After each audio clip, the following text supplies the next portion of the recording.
Olá, gente linda, sejam todos muito bem-vindos à nossa última videoaula do nosso livro Amor, Culpa e Reparação e Outros Ensaios, 1921 e 1945, das obras de Melanie Klein, pela Escola de Formação do Psicanalista.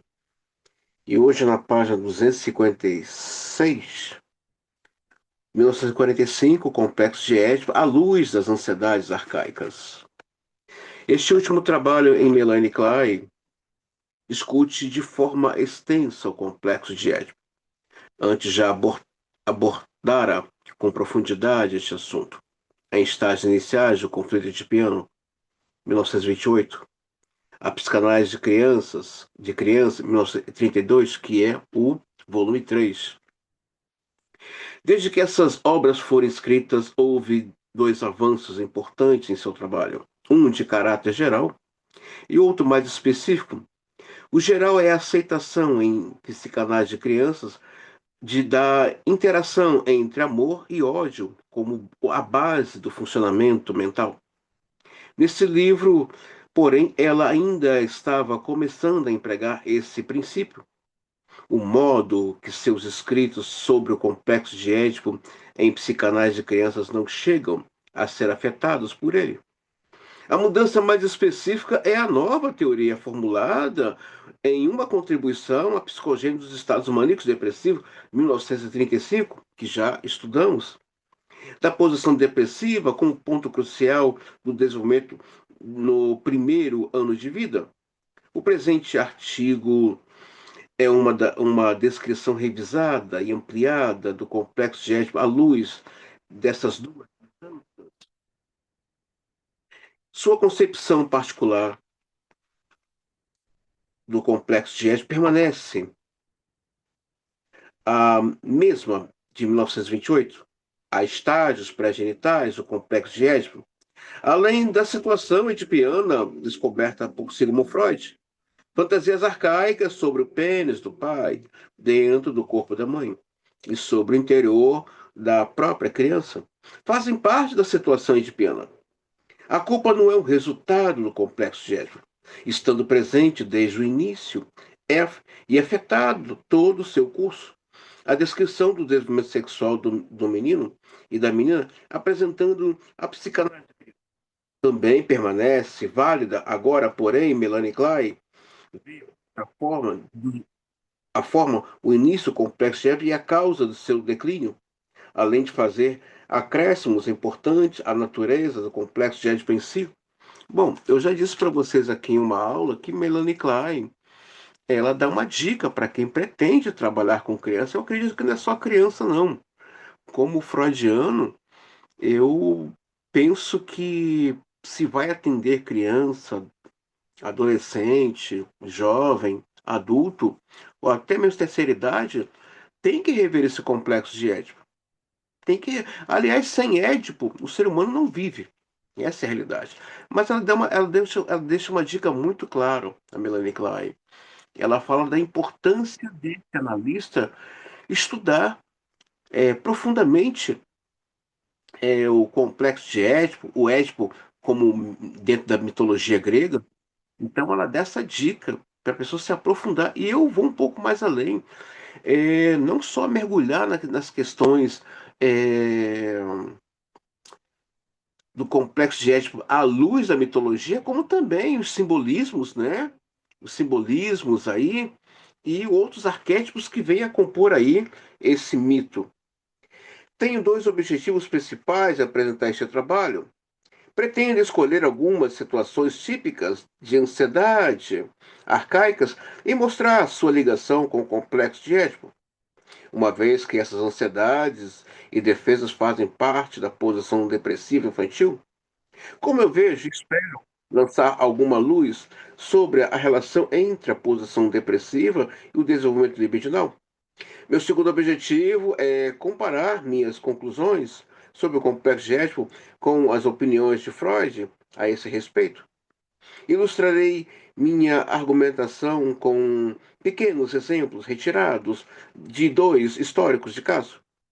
Poderia criar vários outros detalhes sobre as duas análises, e as relações familiares com o paciente e a técnica empregada. No entanto, me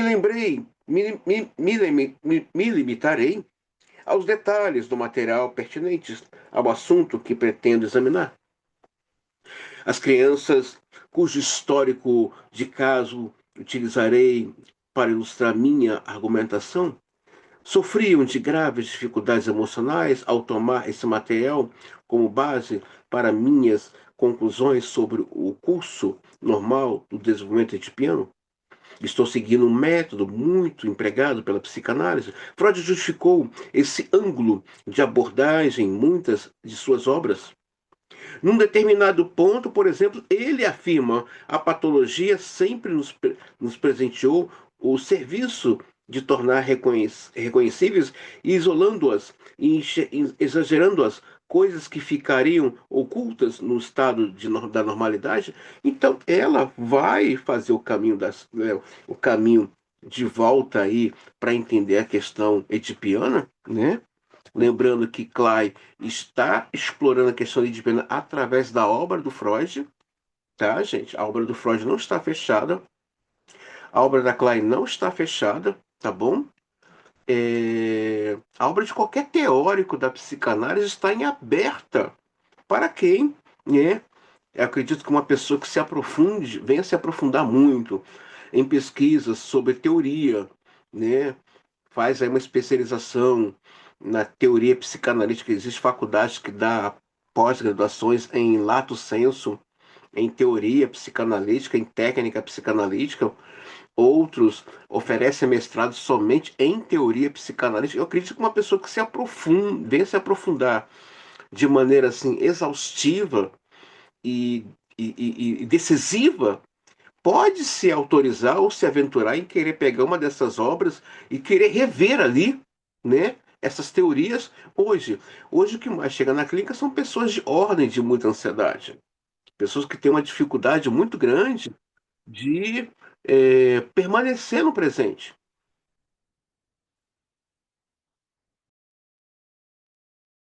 Eu peço a vocês, aspirantes e também psicanalistas que compõem essa escola, que reveja depois com calma essas videoaulas e também a leitura desse livro, que eu acho que é de suma importância, porque eu acredito, dentro do meu percurso analítico desses 22 anos, que muita coisa que chega hoje aqui é, tem a ver com essas questões edipianas da infância, né?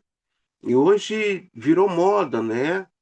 Essa coisa de diagnosticar a pessoa logo de cara. O que falta hoje é especialização em diagnóstico, né?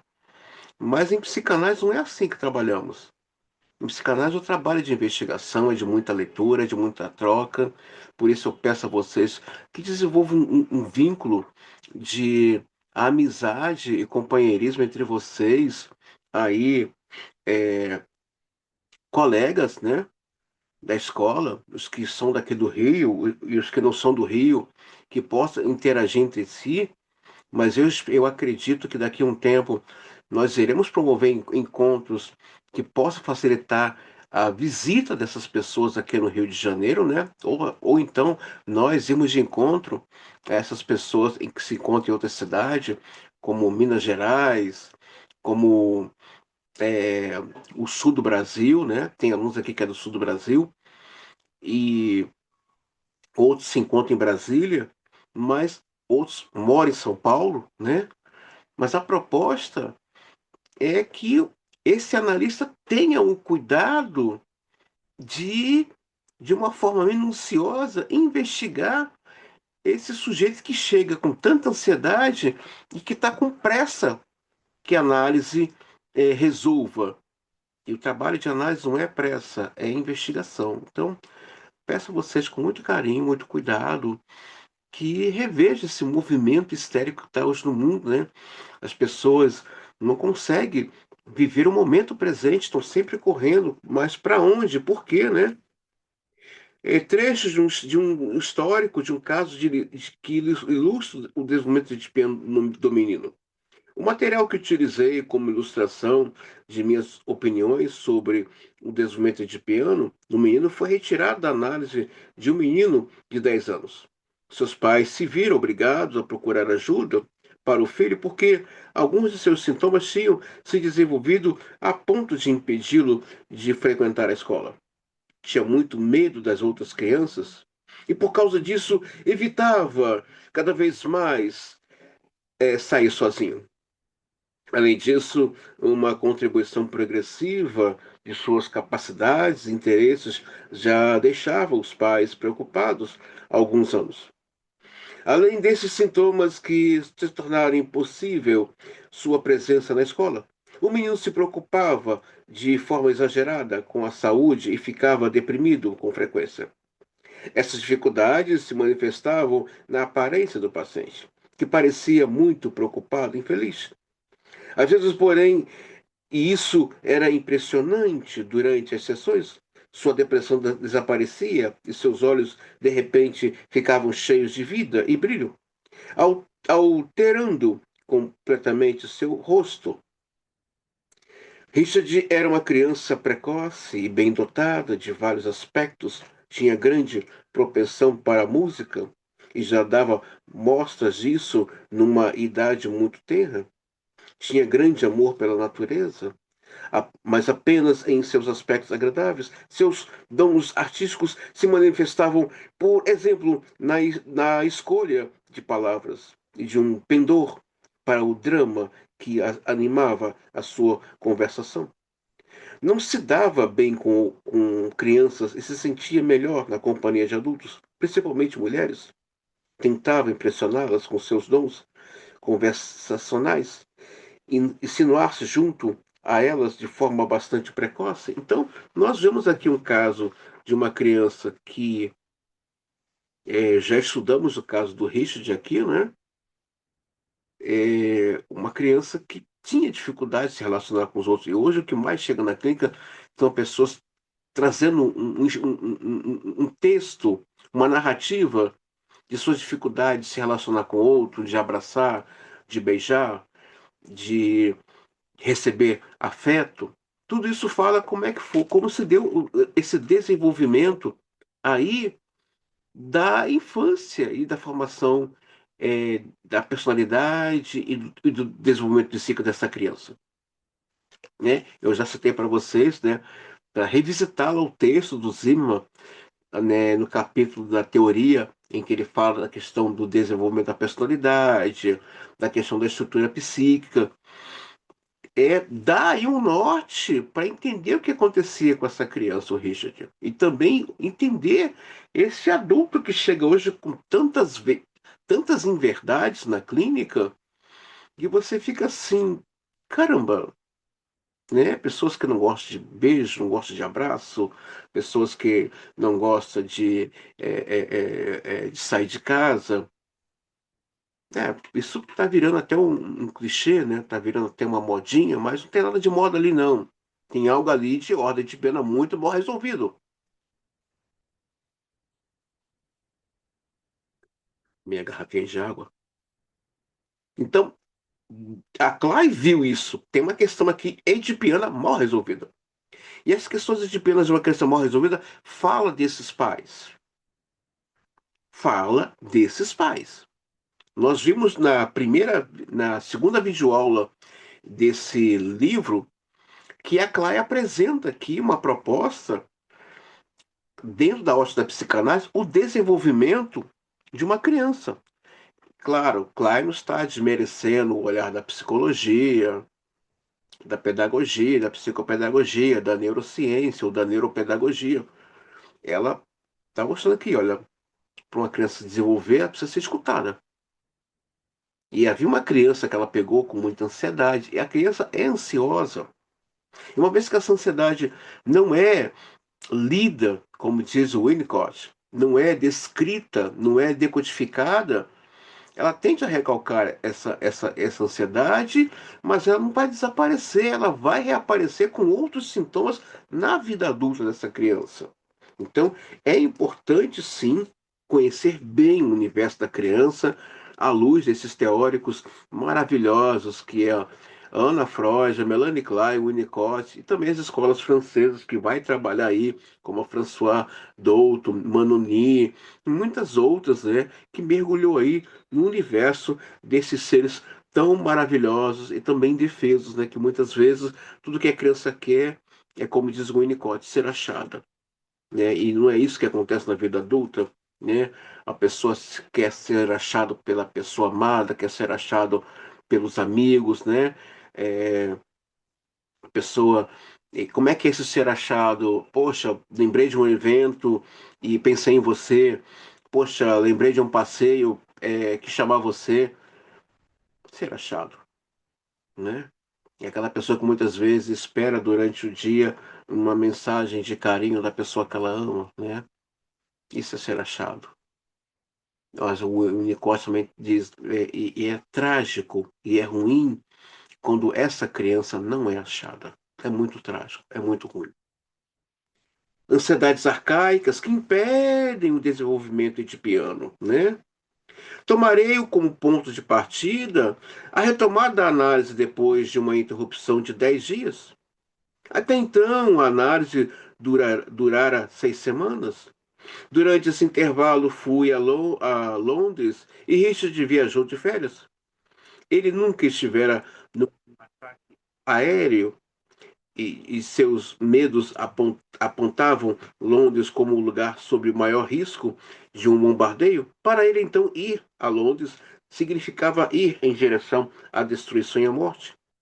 Isso veio se somar à ansiedade provocada pela interrupção da análise. Ao voltar, encontrei Rich muito preocupado e deprimido. Durante toda a primeira sessão, ele mal olhou para mim, ficava rígido na cadeira, sem levantar os olhos.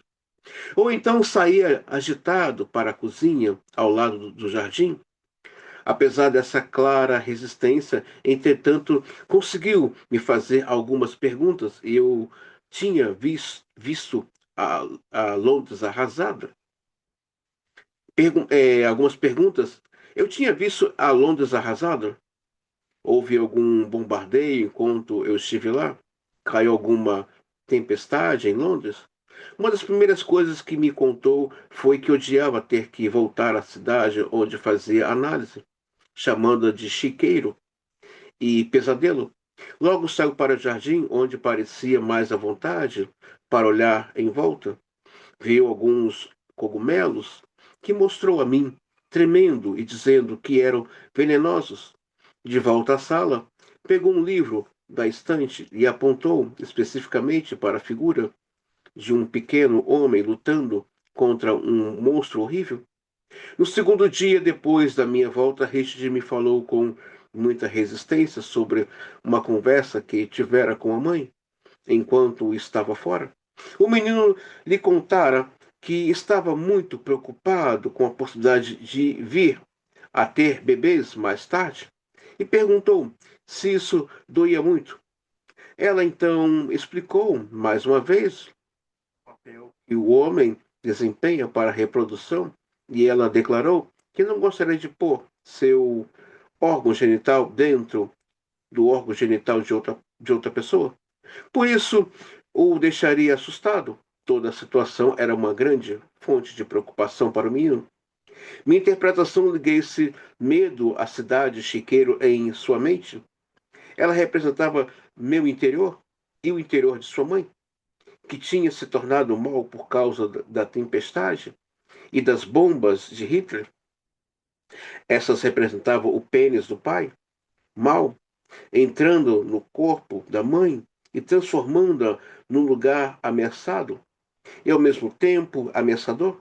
O pênis mal dentro da mãe também era simbolizado pelos cogumelos venenosos que tinha crescido no jardim durante a ausência, assim como pelo, como pelo monstro contra o qual lutava o pequeno homem.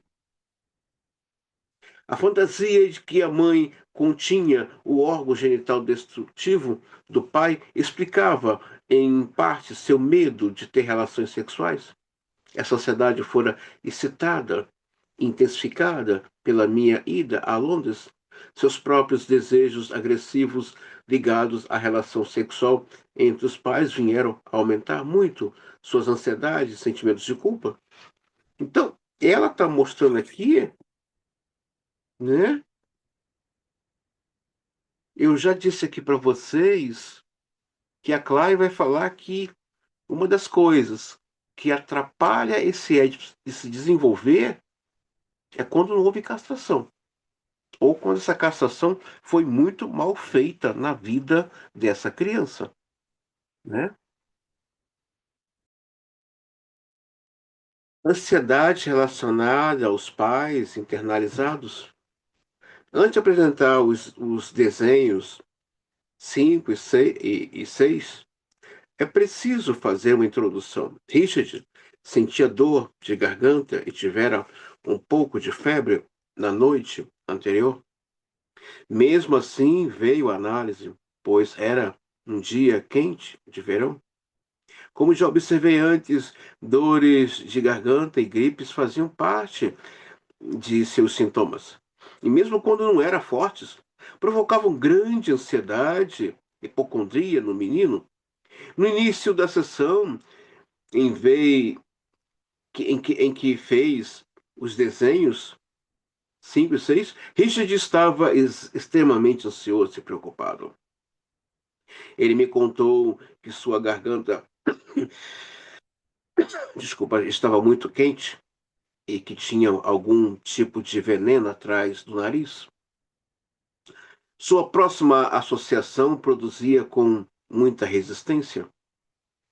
Foi o medo de estar comendo comida envenenada, medo que tinha consciência há anos, apesar de só conseguir trazê-lo para análise nessa e em ocasiões anteriores, com enorme dificuldade. Durante a sessão, Richard olhou repetidas vezes pela janela com um ar desconfiado. Quando viu dois homens conversando, disse que eles estavam lá para espioná-lo. Esse era um dos vários sinais de seus medos paranoides, relacionados não só ao pai e ao irmão que o espionavam, mas sobretudo ao pai e mãe que teriam formado uma aliança secreta e hostil contra ele. Em minha interpretação, liguei essa suspeita ao medo dos perseguidores internos que o espionavam e conspiravam contra ele. Ansiedade que já surgira antes da análise. Pouco depois, Richard enfiou de repente o dedo no fundo da garganta, parecendo muito preocupado. Explicou que estava procurando germes. Propus então a interpretação de que os germes também representavam os alemães, o pai Hitler preto unido a mim. Em sua mente estavam ligados aos dois homens que o espionavam e que, em última análise, simbolizavam os pais. Assim, o medo dos germes estava intimamente ao medo de ser envenenado, medo que se relacionava inconscientemente aos pais. Apesar de Richard não ter nenhuma suspeita consciente contra eles, a gripe despertara esses medos paranoides. Durante a sessão, Richard foi trabalhando nos desenhos. Mas a única associação que conseguiu obter naquele dia foi em que o 6 era o mesmo império do 5.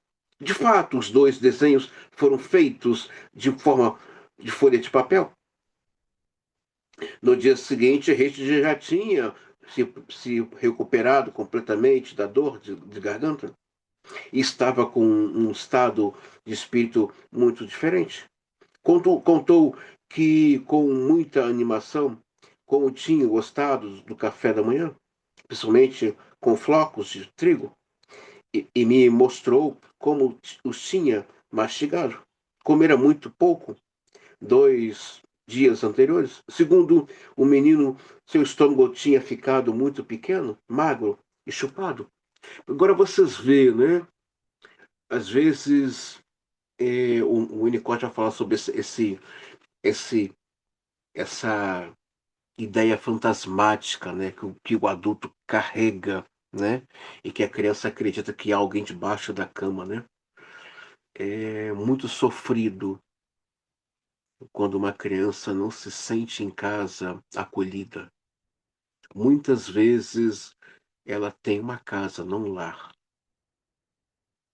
E o Bill fala desse que a clínica muitas vezes, não só ele como o Winnicott, ela funciona como lugar de amparo, de acolhimento, um lugar de escuta realmente de verdade. Eu acho tão gostoso quando eu vejo um aspirante, né, perceber, não só um aspirante, mas também um psicanalista que continua investindo na sua formação de forma assídua e com muito tesão. Eu acho muito gostoso quando eu vejo essa consciência da importância do papel do analista, porque a clínica somos nós, não é um espaço físico, né? Eu já participei de debates, né, entre psicanalistas freudianos e lacanianos perguntando o que é a clínica? A clínica é um espaço físico, é um espaço virtual? Não, a clínica é o analista, por isso a importância desse analista está aí comprometido. Eu não diria nem um compromisso nível moral, eu diria um compromisso pela via do tesão, do desejo.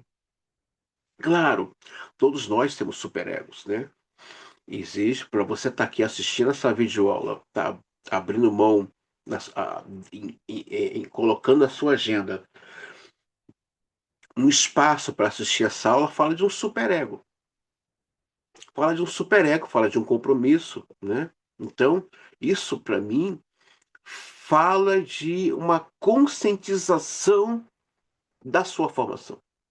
Um analista que fica preocupado, né, como ele está aí conduzindo a análise, isso é muito gostoso.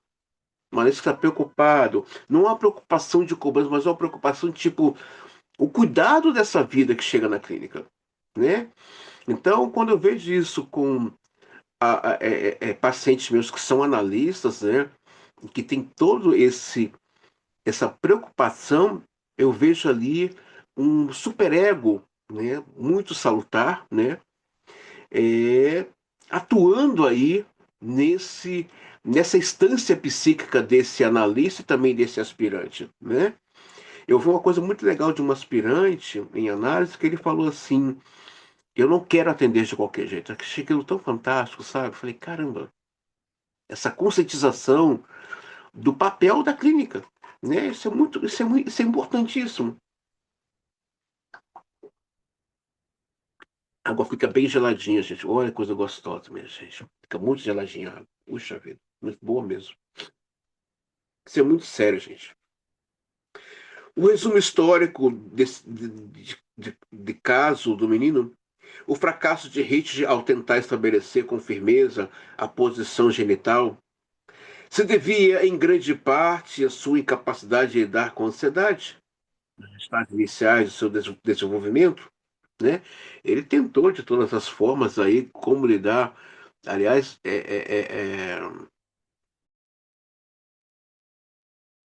interessante observarmos na vida adulta alguns discursos tipo eu quero ter controle das coisas, né? Uma questão assim bem fálica, né? Fala de uma questão edipiana bem delicada, uma ansiedade sem um norte, uma falta de sustentabilidade de viver o presente, de viver o momento. Isso fala de questões edipianas, arcaicas, não desenvolvidas, né? É bem sofrido isso. O importante papel que o seio mal desempenhava em sua vida emocional estava ligado ao seu insatisfatório período de amamentação. Olha aqui a resposta, gente. O importante papel que o seio mal desempenhava em sua vida emocional estava ligado ao seu insatisfatório período de amamentação e aos impulsos e fantasias sádicos orais, sádicos ureterais e sádicos anais. Este que o estimulou. O medo que Richard tinha do seio mau era contrabalançado, em certa forma, pela idealização do seio bom, o que lhe permitia manter parte do seu amor pela mãe. As qualidades má do seio e os impulsos sádicos orais que o menino voltava contra ele foram em grande parte transferidos para o pênis do pai. Além disso, Richard sentia fortes impulsos sádicos orais em relação ao pênis do pai, derivados do ciúme e do ódio oriundos da satisfação edipiana positiva arcaica. Em sua fantasia, o órgão genital do pai se transformou num objeto perigoso e venenoso, que o atacava, outros com mordidas. O medo do pênis como perseguidor externo e interno era tão forte que era impossível desenvolver a confiança nas qualidades boas e produtivas desse órgão. Desse modo, a posição feminina arcaica de Richard foi perturbada desde o início por medos persecutórios. Essas dificuldades vividas na situação edipiana invertida interagiam com o medo da castração estimulado pelos desejos genitais relacionados à mãe, o ódio pelo pai, que surgia ao lado desses desejos, se expressavam no impulso de arrancar o pênis do pai com uma mordida, provocava o medo de ser castrado. Da mesma maneira, o que, por sua vez, aumentava a repressão dos desejos genitais. Uma das características da doença de Richard era uma crescente inibição a todas as suas atividades de interesse. Isso estava ligado à profunda repressão de suas tendências agressivas, particularmente forte no que diz respeito à mãe. Quanto ao pai e aos outros homens, a agressividade não era tão reprimida, apesar de ser muito contida pelo medo. A atitude predominante de Hitler diante dos homens era tão de apaziguar possíveis ataques persecutórios. Então vocês vejam aí que era uma criança que tinha uma questão mal resolvida com o seio da mãe. Ele vai, o Clay vai ver o quanto essa castração não deu certo, né? E o quanto isso estava comprometendo suas questões fálicas. Ou seja, ele é uma criança talentosa, tem dons naturais, como diz a Clay e como diria o Jung, habilidades aí das suas potencialidades, mas isso muitas vezes vai responder na vida adulta. Aquela pessoa que tem uma certa inteligência, tem uma certa habilidade, mas ela não consegue prosperar naquilo em que ela tem, porque ela não acredita em si. Ela tem ali o ouro, ela tem ali as ferramentas, ela tem ali as possibilidades, mas ela não acredita. Esse acreditar é fazer um investimento libidinal em cima dessas, dessas habilidades, que elas vão se tornar potências, que elas vão se tornar ferramentas que ele possa criar, inventar e gerar. Sim, quando colocamos nossa libido voltada, aplicada na inteligência, aplicada naquilo em que o sujeito se propôs a estudar. No caso, a pessoa às vezes faz uma faculdade e ela acredita que vai ser um profissional que vai fazer diferença no mercado de trabalho, né? Ela passa todo aquele período de formação e ela não sai da faculdade com medo, ela sai determinada, porque ela conhece ali, ela se identifica, ela se reconhece nas suas habilidades, não fica com medo de atuar. Às vezes a gente escuta assim na clínica, a pessoa faz um investimento, mas ela põe mais libido no medo de que ela não vai dar certo no mercado de trabalho, do que propriamente a libido naquilo em que ela está investindo. Já peguei casos de pessoas com inteligência fantástica, foram excelentes alunos em cursos técnicos, é, é, faculdade, e o medo falou mais alto. Então ali ela canalizou a libido dela em cima daquele medo, em cima daquela insegurança. Então, isso tudo fala de algo que na infância ali não foi bem resolvido, bem tratado. Então é importante vermos isso. Trechos de um histórico caso que ilustra o desenvolvimento da menina. Examinei acima algumas das ansiedades que perturbam o desenvolvimento genital do menino. Agora apresentarei parte do histórico do caso de uma pequena menina, Rita, que já apresentei de vários eh, ângulos em publicações anteriores.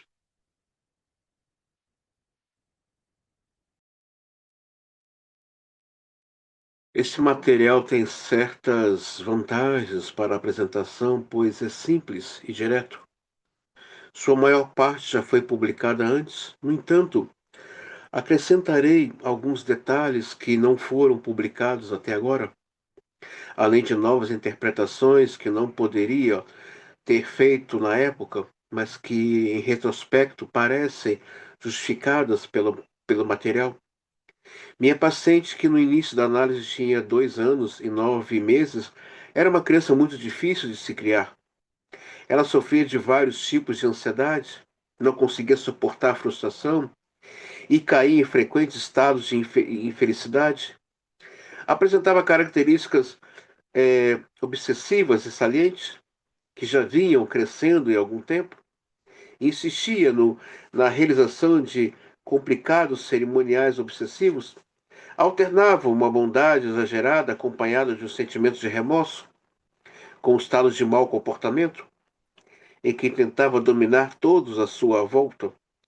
Também tinha dificuldades em se alimentar. Era cheia de caprichos a respeito da comida e sofria de constantes perdas de apetite.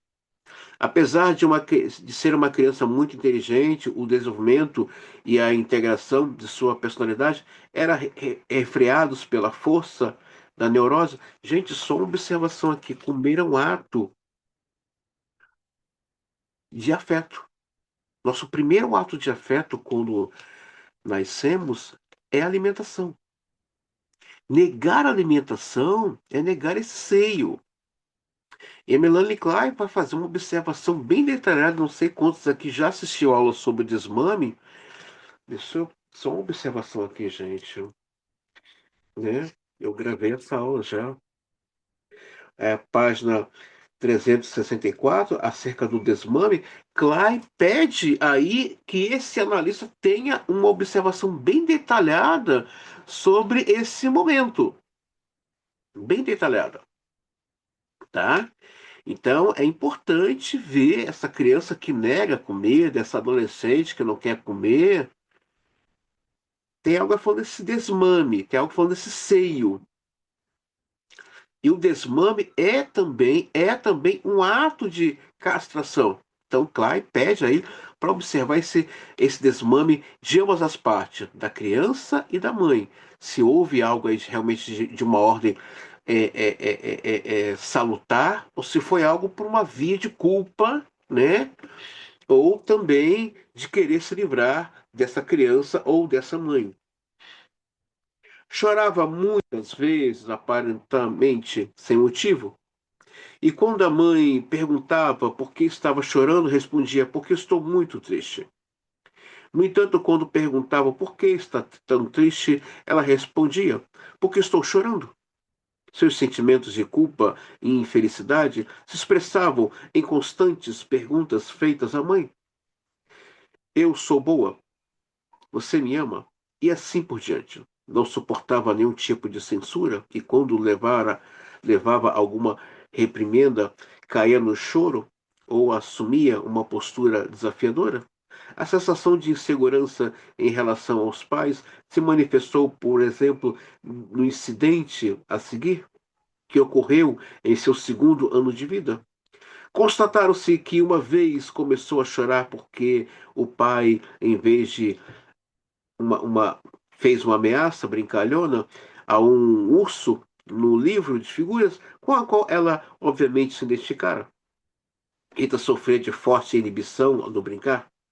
A única coisa que fazia com as bonecas, por exemplo, era levá-las a trocar de sua roupa de forma compulsiva. Assim que introduzia algum elemento imaginativo, tinha uma crise de ansiedade e parava de brincar.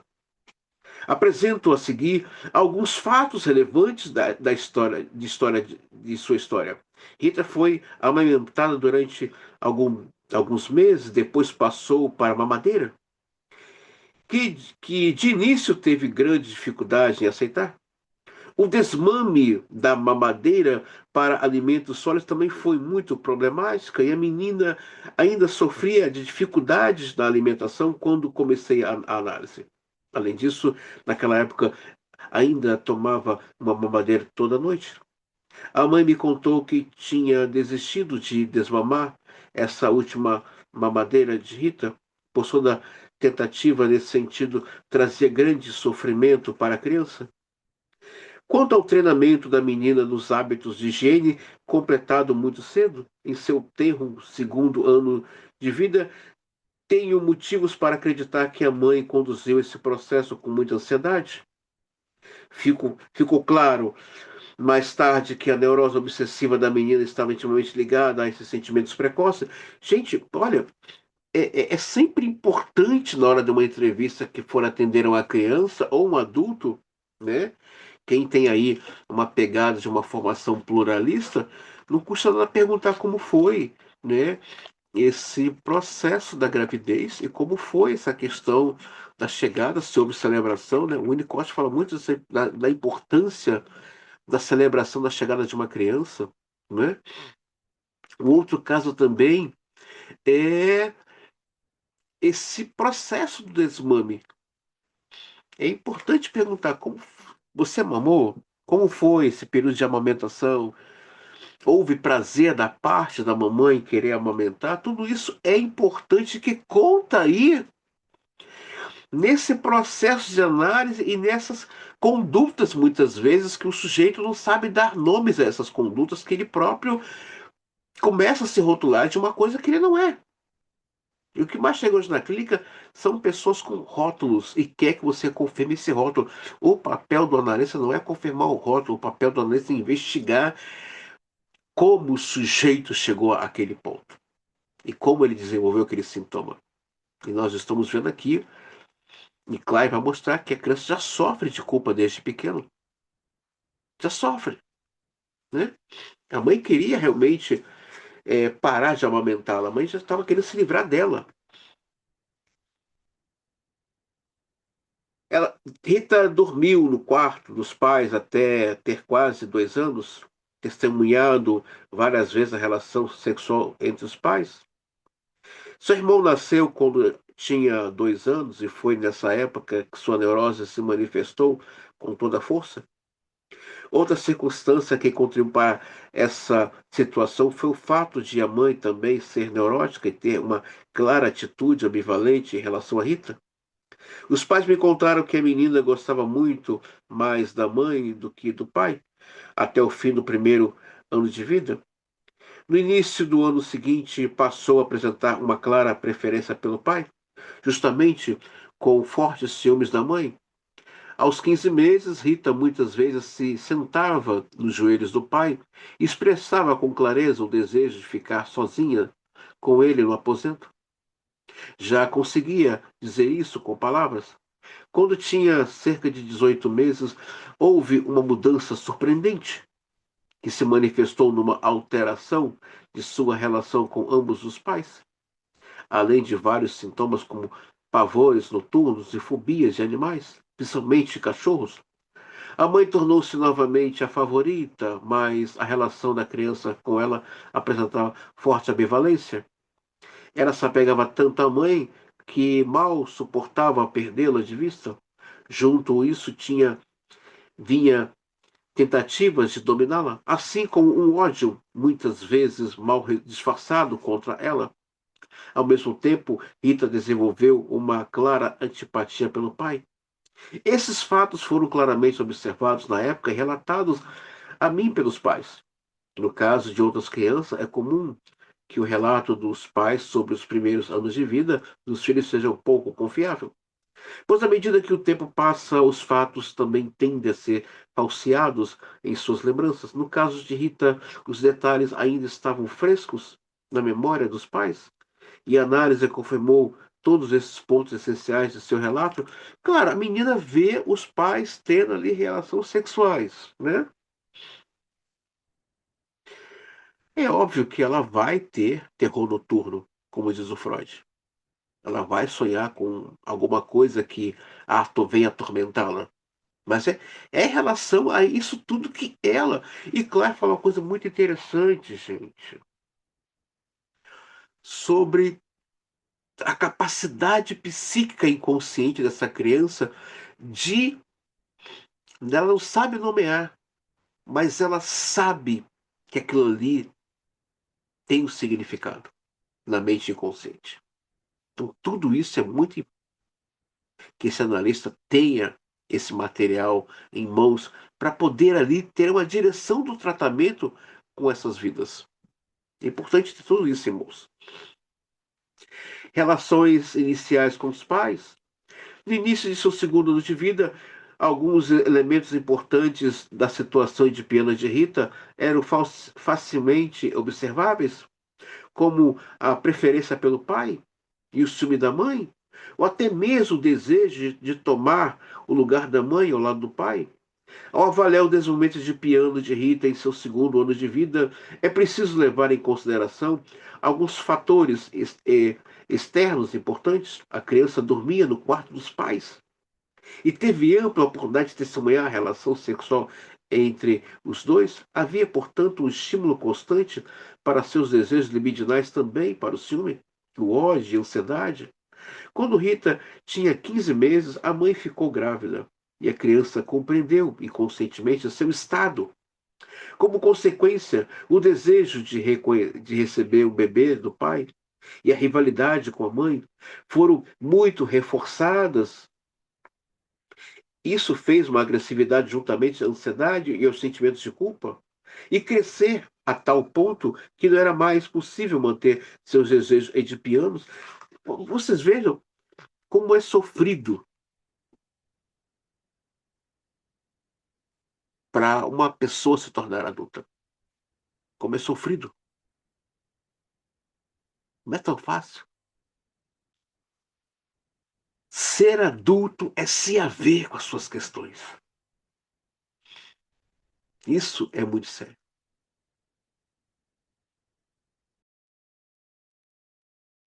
Alguns exemplos retirados do material analítico.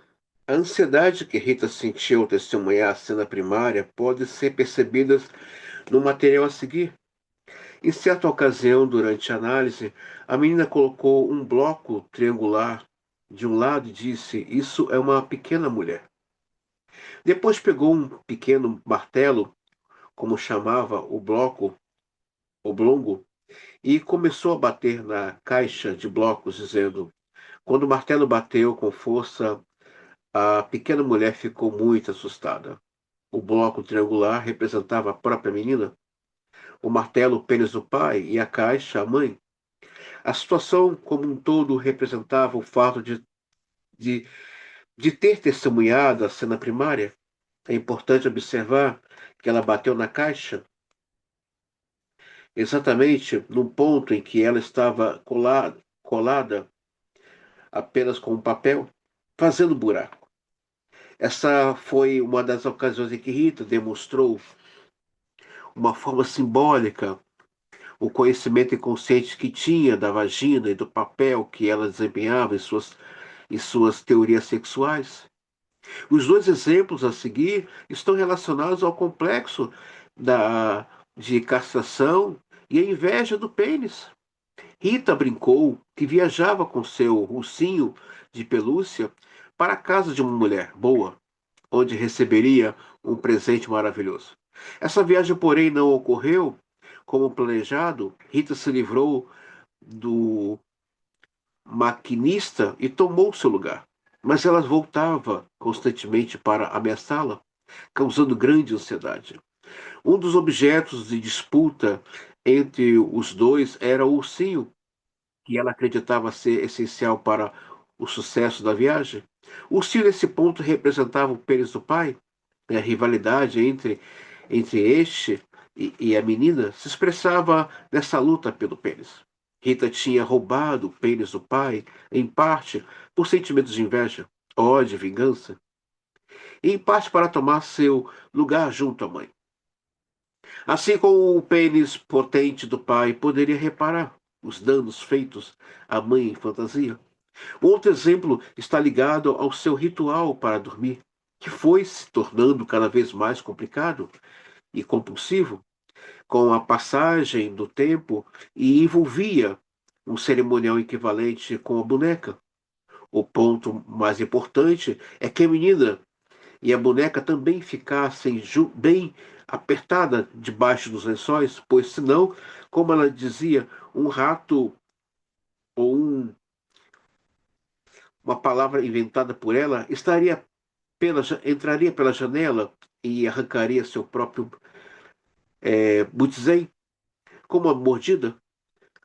O butzen representava tanto o órgão genital do pai como a própria menina. O pênis do pai arrancaria o pênis imaginário dela, assim como ela desejava castrar o pai.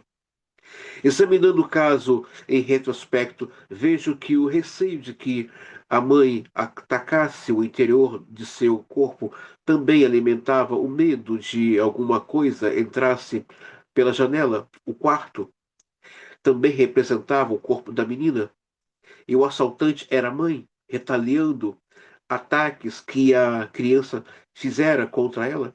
A necessidade obsessiva de ser aconchegada na cama com tanto cuidado era a defesa contra todos os temores. Gente, muitas vezes, né, pessoas que trabalham com sexologia, é preciso aí ter um pouco de conhecimento de clínica infantil. Como é que está sendo feito esse sexo entre os casais? Às vezes a pessoa está fazendo um sexo com uma criança no corpo de um adulto e vice-versa. As questões de penas é muito delicada, né? A Clay fala isso o tempo todo. Ela apresenta isso em o Congresso, a preocupação dela e as consequências quando essa castração não dá certo. Deixar uma criança até 2 ou 3 anos dormindo no quarto dos pais, ela vai entender inconscientemente que ela só vai funcionar de forma sexual e afetiva se tiver um terceiro elemento da relação. Um terceiro elemento.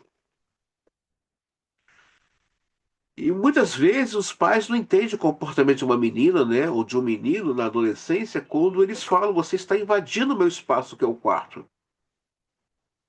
Né? Geralmente, o quarto do adolescente é a cara dele, não tem nada a ver com os pais, muitas vezes. E é que ela fala: vocês estão invadindo o meu espaço, embora seja ainda a casa dos pais, mas aquele lugar, aquele canto, é onde ele se configura, né, com o imaginário daquele adolescente, né? Não gosto que mexa na minha escrivaninha, ou abra minhas gavetas, ou mexa no meu armário, no meu guarda-roupa. Aquele lugar ali é o santuário dele.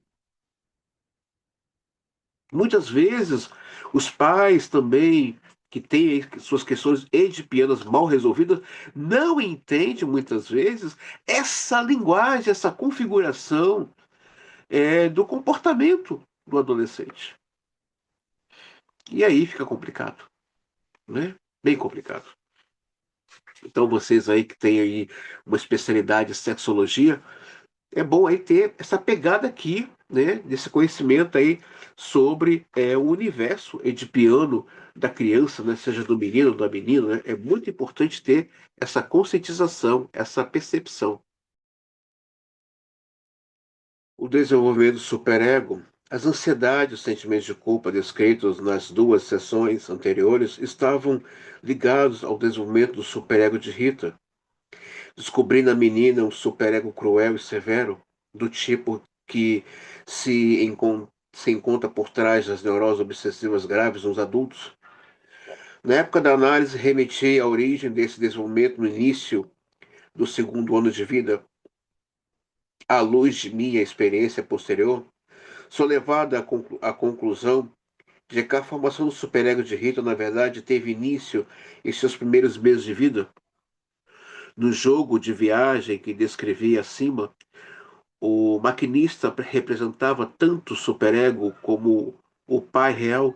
Também vemos o superego em ação no brincar obsessivo de Rita com a boneca, em que realizava um ritual semelhante ao cerimonial que ela própria executava antes de dormir, botando a boneca na cama e aninhando com muito cuidado sobre lençóis. Em certa ocasião, durante a análise, Rita colocou um elefante ao lado da cama da boneca. Como explicou a função do elefante? Era impedir que a criança boneca levantasse, pois senão ela estaria no quarto dos pais para machucá-los ou roubar alguma coisa deles. O elefante representava o superego, o pai e a mãe, e os ataques que ela deveria evitar era a expressão dos impulsos sádicos da própria Rita, encontrado na relação sexual entre os pais e na gravidez da mãe. O superego impedir a menina de roubar o bebê, e que se encontrava dentro da mãe, e de ferir e de destruir o corpo dela e de castrar o pai. Um detalhe significativo de sua história é que, no início de seu terceiro ano de vida, ao brincar de boneca, Rita afirmava repetidas vezes que não era a mãe das bonecas. No contexto da análise, ficou óbvio que ela não se permitia ser mãe da boneca, pois representava o pequeno irmão que a menina tanto queria e temia roubar da mãe. Gente, quantas pessoas, né, a gente vê com um discurso: eu não quero ser mãe. Aí as pessoas na internet batem palma, né? Ai, que lindo! Uma mulher, né? Tem coisas que eu escuto na internet e fico calado, sabe, gente? Às vezes, tu joga e fala, não faz um vídeo sobre isso. Falei, mas fala que nem Freud. As pessoas não querem a verdade. Então a gente, eu também escuto isso, né? Eu optei por não ser mãe, né? Aí veio outro e fala, nossa, isso é a mulher moderna. Gente, às vezes por trás desse discurso se esconde uma outra. Não quer dizer, tá, gente, que toda mulher tem a obrigação de ser mãe. Não é isso. Mas é que por trás de toda palavra e toda atitude existe uma verdade. Uma verdade muitas vezes recalcada lá no inconsciente. Então, esse discurso hoje, né? Meu corpo, minhas regras, eu não quero ser mãe, eu optei por não ser mãe, isso é a mulher empoderada do século XXI. Se colocar um pouco mais de leite da psicanálise infantil, vai descobrir uma outra coisa ali. Uma outra questão que está acontecendo ali. E aqui a menina esboça algo na fantasia dela, que fala exatamente o que ela poderá reproduzir na sua vida adulta. Uma criança que ela tem uma questão de abandono, tem uma mãe neurótica que quer logo se livrar de amamentá-la. Gente, Clive vai falar dessa questão do abandono, como isso afeta o desenvolvimento do Édipo, do ego e do superego. Você vê, ela tem uma tirania com ela própria. Isso é muito sério, gente. Isso é muito triste. Não é para olhar e tem coisas que às vezes eu vejo hoje que eu evito até de escrever ou de fazer um vídeo. Então, eu prefiro compartilhar com os meus alunos a informação, né? Ah, eu não quero ter filhos, né? Eu optei por não ser mãe. Às vezes escuto isso de celebridades, né? Ou pessoas do senso comum. Tem algo ali, né? Tem algo ali. Mas como diz o Sigmund Freud, eu faço as palavras dele as minhas, eu não quero convencer ninguém de nada. De nada. Nem meus pacientes, que às vezes me trazem um texto desse, ou alguém na mídia, né, que tá ali tentando ganhar um like, tentando ganhar um joinha. Pô, que caramba, que mulher moderna, não sei o quê. Ou que camarada, né? Que camarada. Outro dia eu vi um ato do cinema dizer que ele não queria ser pai para não abrir mão da felicidade dele. O pessoal bateu pau. Nossa, que homem bem resolvido. Eu não sabia que criança tirava a felicidade do adulto. Acho que ele estava falando das questões dele de piano, né? Muito mal resolvidas, né? Muito mal resolvidas. Ansiedade depressiva e persecutória que perturbam o desenvolvimento de piano, né? Os sentimentos depressivos de Rita, né? Ai, meu Deus do céu, de novo. Os sentimentos depressivos de Rita. Ai, gente, só um instantinho. Negócio que eu me perdi aqui. O negócio aqui tá sério. Você me perdendo, gente. Ô, meu pai. Os sentimentos depressivos de Rita eram uma característica marcante da neurose. Seus estados de tristeza, seu choro sem motivo, indagações constantes sobre o amor da mãe. Tudo isso eram indicações de suas ansiedades depressivas. Essas ansiedades brotavam da relação com os seios da mãe, como consequência de suas fantasias sádicas, em que teria atacado o seio da mãe. E como um todo, Rita vivia dominada por medos que influenciavam profundamente em sua relação com a mãe. Por um lado, amava como objeto bom e indispensável, e se sentia culpada porque a tinha posto em perigo por meio de suas fantasias agressivas. Por outro lado, odiava e temia como mãe persecutória e má. De início, sem o mal. Esses medos e sentimentos complexos relacionados à mãe, como objetos externo e interno, constituíam sua posição depressiva infantil. Rita era incapaz de lidar com essas profundas ansiedades e não conseguia superar a posição depressiva. Quanto a isso, parte do material do estágio inicial de sua análise é bastante significativo. Rita fez alguns rabiscos no papel e pintou tudo de preto com muita energia. Depois rasgou o papel e atirou os pedaços num copo cheio de água e levou à boca como se fosse beber. Nesse momento parou e disse baixinho: Mulher morta. Esse material, com as mesmas palavras, repetiu-se em outra ocasião. Ou seja, ela estava falando de quem? Da própria mãe dela. Da própria mãe. Gente, eu tenho dúvidas, já falei para vocês aqui em aula, desse adulto que diz que ama o outro. Uma pessoa que não tem demanda para sustentar um lugar de pai e mãe para com uma vida. Como é que é essa relação horizontal? Como é que é essa relação? Será que é real? Ou é mais uma fantasia ali, né? Para não lidar com as suas angústias, né? O estágio iniciais do complexo de Édipo é em ambos os sexos. Os quadros clínicos nos dois casos que apresentei neste artigo diferem em vários aspectos. No entanto, ambos têm importâncias características em comum, como a presença de fortes impulsos sádicos orais, um excesso de culpa e ansiedade, uma baixa capacidade do ego de tolerar tensões de qualquer tipo. De acordo com minha experiência, esses são alguns dos fatores que, ao interagir com as circunstâncias externas, impede que o ego construa gradualmente defesas adequadas contra a ansiedade.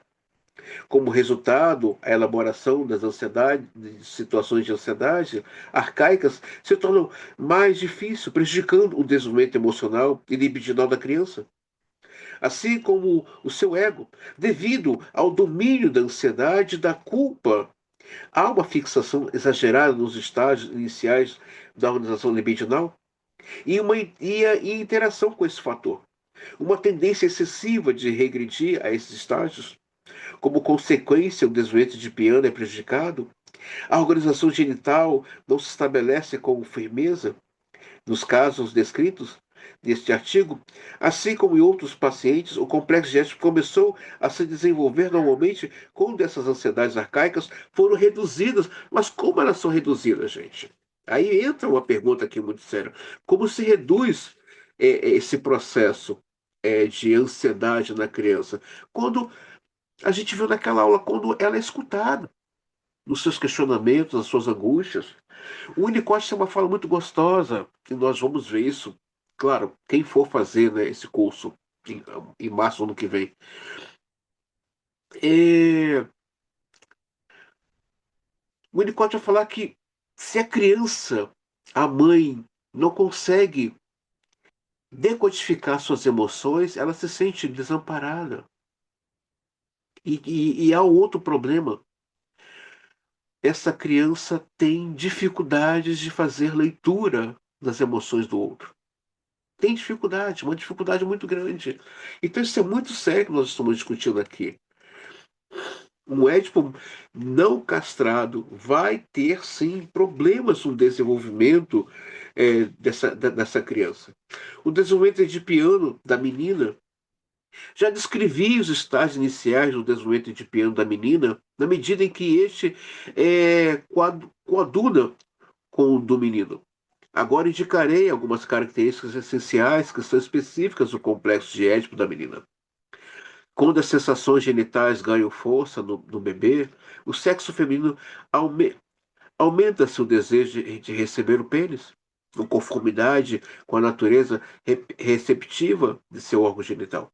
Ao mesmo tempo, a menina sabe conscientemente que o seu corpo contém criança, crianças em potencial, que ela vê como sua posse mais preciosa. O pênis do pai, enquanto o criador de crianças, as quais também é identificado, torna-se o objeto do desejo e admiração da menina pequena. Essa relação com o pênis como fonte de felicidade e presentes bons é ampliada pela relação grata e amorosa com o seio bom. Com o seio bom. Quando esse seio tem prazer, seio não é peito, tá, gente? Uma vez uma pessoa me confrontou. Ah, mas o psicopata, o psicótico, ele amamentou, sim, no peito, não no seio. No peito, não no seio.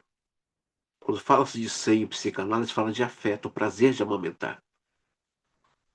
O prazer de amamentar. Ao lado do conhecimento inconsciente que contém bebês em potencial, a pequena menina tem sérias dúvidas a respeito de sua capacidade de ter filhos no futuro. Comparada à mãe, ela se sente em desvantagem em vários aspectos. No inconsciente da criança, a mãe possui um poder mágico, pois toda a bondade brota do seu seio e ela ainda contém o pênis do pai e os bebês dentro de si. A menina pequena é ao contrário do menino cuja esperança é tornar potente, um dia ganha força, é se tornar potente, um dia ganha força com posse de um pênis que pode ser comparado ao do pai. Não tem como assegurar essa futura é, fertilidade. Além disso, suas dúvidas são aumentadas por todas as ansiedades relacionadas ao conteúdo do seu corpo. E não é isso que as meninas vivem, né? Quando chega na adolescência, preocupação com o corpo, né? Ah, André, minha adolescência não foi assim. Então, alguém mutilou o corpo dessa pessoa. Para na adolescência não ter uma preocupação com o corpo, alguém mutilou o corpo dessa menina. Algumas comparações do conceito clássico do complexo de Édipo. Agora me proponho a comparar meus pontos de vista acerca de certos aspectos do complexo de Édipo com aqueles de Freud, explicando algumas divergências que fui levada pela minha experiência. Vários aspectos complexos de Édipo em meu trabalho confirmam a descoberta de Freud. Estavam até certo ponto submetidos a uma descrição que fiz da situação de Piana. Diante da magnitude desse assunto, porém, vejo-me impedida de examinar esses aspectos em detalhes, limitando-me a elucidar algumas divergências. O resumo a seguir representa, na minha opinião, a essência das conclusões de Freud a respeito de certas características fundamentais do desenvolvimento do ético. Segundo Freud, o surgimento dos desejos genitais e a escolha do objeto ocorre durante a fase fálica, que vai de cerca de 3 anos até os 5 e é contemporânea ao complexo de Édipo. Ao longo dessa fase, apenas um genital, o masculino, entra em consideração. Não há, portanto, uma primazia genital. No caso do menino, a organização genital fálica da criança sucumbe devido a essa ameaça de castração. Além disso, o superego, o sucessor do complexo de Édipo, é formado pela internalização da autoridade dos pais. A culpa é a expressão da tensão entre o ego e o superego, e o uso do termo culpa só se justifica depois que o superego se desenvolve. Freud dá um peso preponderante ao superego do menino, com a autoridade internalizada do pai, e apesar de reconhecer até certo ponto a identificação com a mãe, como fator da formação desse superego. Ele não chegou a expressar seu ponto de vista sobre esse aspecto do superego de forma detalhada. Quanto à menina, Freud deu seu longo e apego pré-edipiano à mãe, cobre o período anterior à sua entrada na situação de Piana. Freud também caracteriza esse período como uma fase de exclusiva ligação à mãe, que podemos chamá-la de pré-edípica.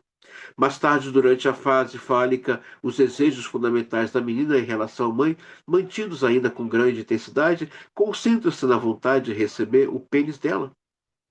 Na mente da menina, o clitóris representa o pênis.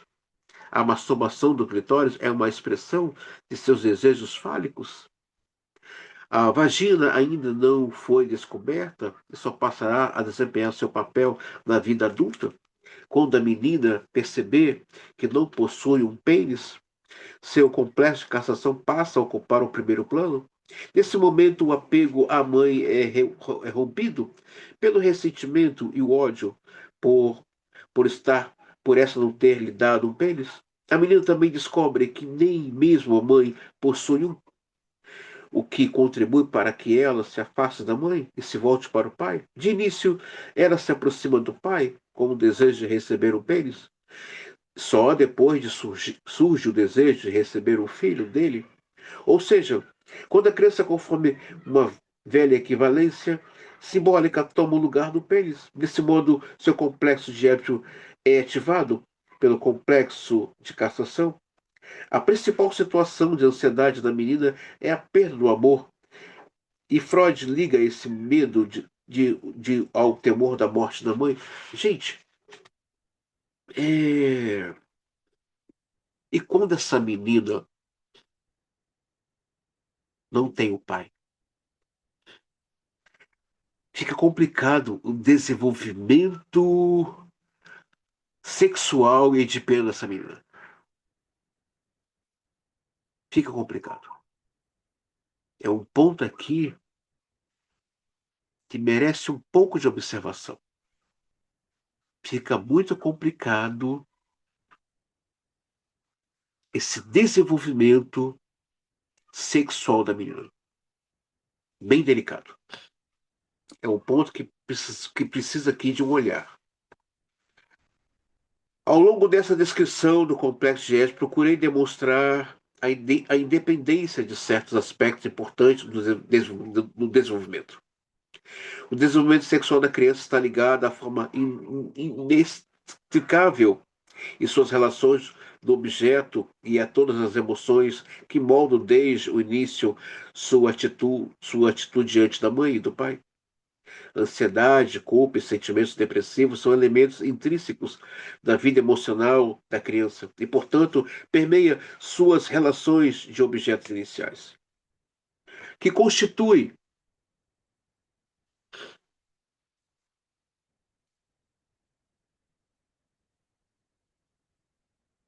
que consiste na relação com as pessoas reais e com seus representantes no mundo interior. O superego se desenvolve a partir dessas figuras introjetadas. As identificações da criança influenciando, por sua vez, a relação com os pais e todo o desenvolvimento sexual. Desse modo, o desenvolvimento emocional e sexual e as relações de objeto e o desenvolvimento do superego estão em interação desde o início. A vida emocional do bebê, as defesas arcaicas construídas sob a pressão do conflito entre amor e ódio, a culpa e as vicissitudes das identificações da criança, todos esses são tópicos que poderão manter ocupada a pesquisa analítica durante muito tempo. Novos trabalhos nessas direções devem nos levar a uma compreensão mais completa da personalidade, o que implica uma compreensão mais profunda do complexo de Édipo e o desenvolvimento sexual como um todo.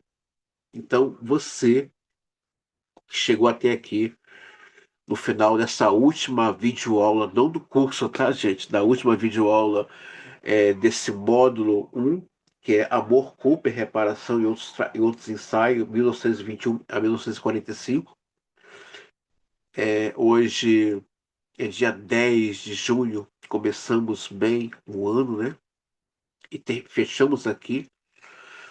Eu espero que essas 53 videoaulas tenham te dado aí uma percepção, um clareamento, como diz Melanie Klein, sobre a criança, o bebê e esse adulto que ainda carrega o bebê e a criança dentro dele. Eu espero que venha dar um norte para vocês no atendimento clínico para com seus futuros pacientes. Muito obrigado a você que chegou até aqui nessa última videoaula do livro 1 das obras de Melanie Klein. E qualquer dúvida sobre essas videoaulas, não deixe de levar para o grupo para assim discutirmos, tá bom, gente? Fazemos uma troca ali bem sapiencial. Muito obrigado e qualquer dúvida, estamos aqui juntos. Tá bom, gente?